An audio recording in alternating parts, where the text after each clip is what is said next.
Arthur Ballet, avocat, bâtonnier de l'ordre des avocats du Bénin.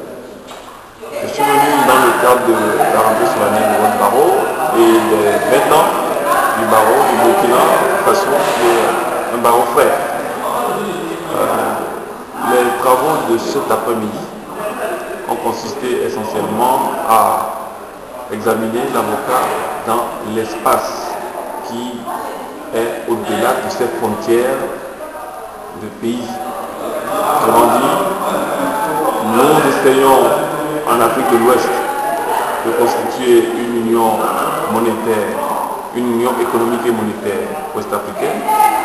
Nous essayons en Afrique de l'Ouest de mettre tous les pays ensemble, c'est la CEDEAO, et ces deux ensembles géographiques méritaient que nous, avocats, nous recherchions quelle était notre place à l'intérieur de ces ensembles qui dépassent le cadre de nos pays respectifs.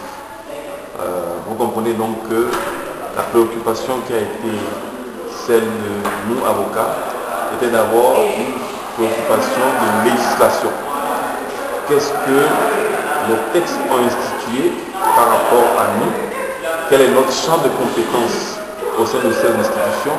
En quoi nous pouvons servir l'institution tout en nous faisant un peu plus grand, c'est-à-dire en essayant de progresser à la mesure de la mondialisation qui est en même temps qu'une opportunité, qui est un écueil pour les avocats s'ils n'y sont pas préparés. Parce que voyez-vous, quand on parle de la mondialisation au niveau des États comme un peu un obstacle,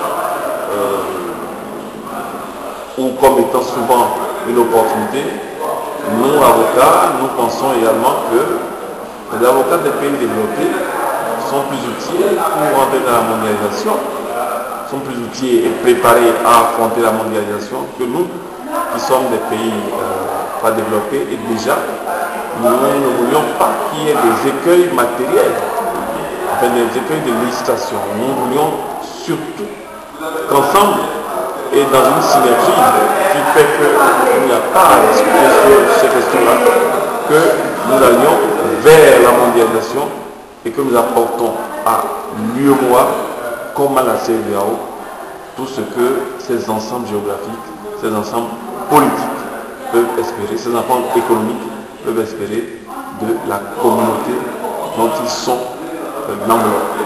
Voilà ce dont on a parlé, et il me semble que en termes de conclusion, c'est davantage des échanges de pays à pays qui enrichissent le débat que autre chose. Parce que au niveau de la sous-région, il y a une législation de sous-région. Au niveau de chaque pays, il y a une législation de pays. Et c'est dans le partage que l'on voit un peu plus clair, parce que c'est l'expérience des autres qui vous enrichit. Voilà ce dont on a parlé.